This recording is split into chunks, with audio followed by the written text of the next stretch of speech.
Welcome to Engaging K-12 Learners in Problem-Based Learning. My name is Jessica Monaghan. I am the Assistant Director of STEM at Princeton University for the Teacher Prep Program, and previously the Science Supervisor for New Brunswick Public Schools in New Jersey. Hi, my name is Lavina and I'm a biology teacher at P-Tech High School in New Brunswick Public Schools. And this year I was able to be a teacher leader on our PBL project. We created a brief list outlined activities as well as the intended outcomes for each of those. So just to quickly share this pre-recorded session that you're viewing, the goal is for you to have some time to understand the rationale of our work, the design steps, and the resources used to develop the activities that we're sharing. There's a little bit of pre-work for you before our synchronous session.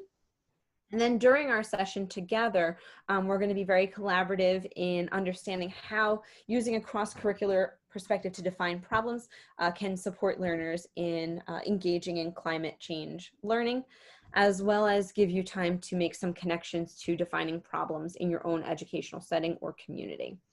And then after the session, we do recommend engaging with the Using Engineering Design to Integrate Civic Engagement into K-12 Learning session, so that way you can start to think about ways to use what you see to support you in integrating it into your own educational setting.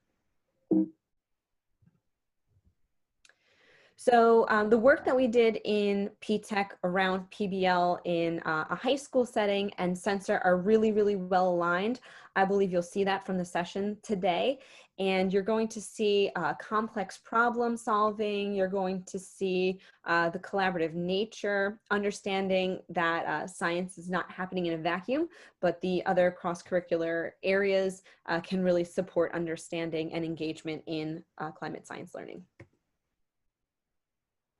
So where we started, the team of teachers that we worked with at P-Tech were across all disciplines, and they many were new teachers or doing PBL for the first time. So we had to start off with just understanding why PBL, and when we're talking about PBL, we're talking about problem-based learning, and some people also refer to project-based learning. So we looked at how they were different and how they were similar. And we kind of merged the two to think about problem-based learning being the process that students went through and project-based learning being the product that students were creating as a result of this.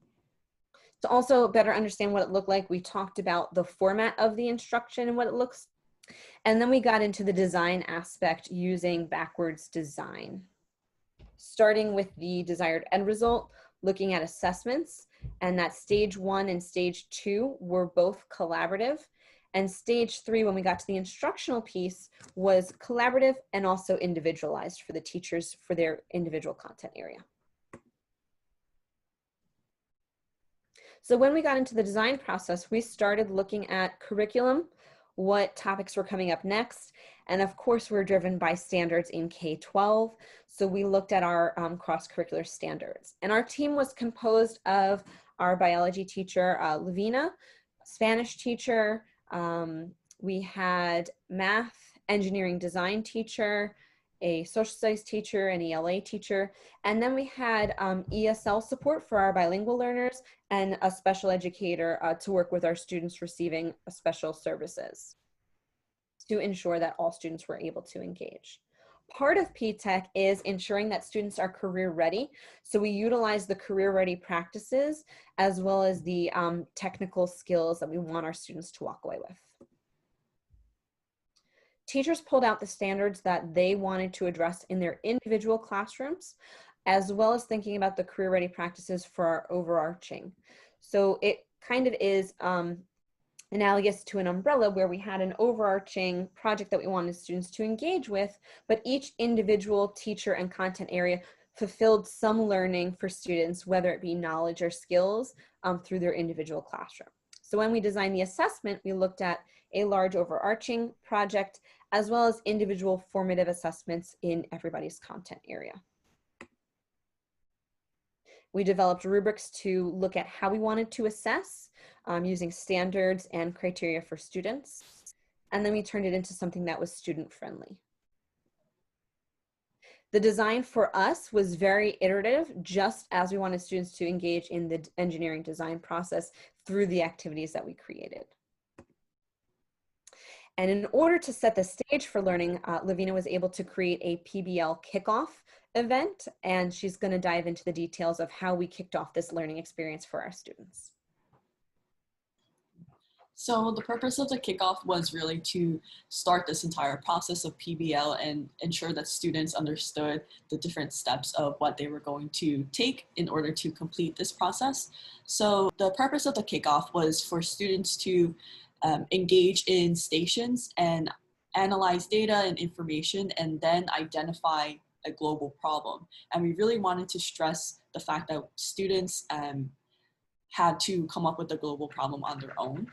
Content teachers facilitated the stations, and at the end of them, they were then able to define the problem. Our goal was that after the stations, students would be able to then begin their project, collaborate with their group, and come up with a solution. And then once they finalized their project, they would present their project to stakeholders. So this is just the student handout that was provided for them during the kickoff event. We outlined the agenda, and then we had students actually take some notes at each station because it was very important for us to make sure they were able to process all of the data and information. So actually at the end of each station, we had students jot down noticings and wonderings that they can then use to define their problem at the end. On the right, we have our PBL roadmap. So as I mentioned, we started off with the kickoff. And then we began our project shortly after, and we were set to finalize the project and have students present. However, due to the global pandemic, plans were changed and we did have to pause the project. But students did come up with some very valuable work in the earlier process, so that was very good to see. So just to transfer over to our synchronous time, we are going to be exploring and analyzing data in order to identify global problems. So participants will be attending breakout sessions that are very similar to the PBL kickoff stations we did at PTech.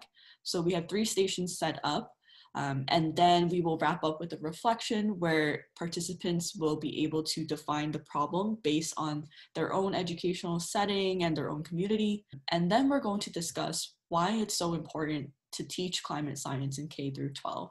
And then we'll wrap up with the Q&A.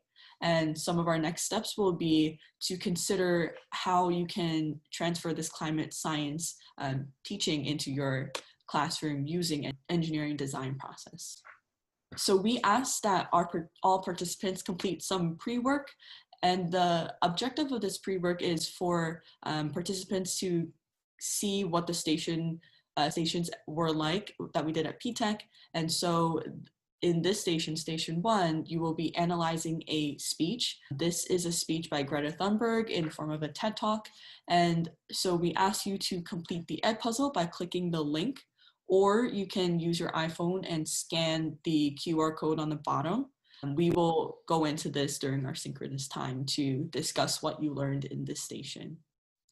Thank you very much for watching this presentation. We're very excited to share our work with you during our synchronous time.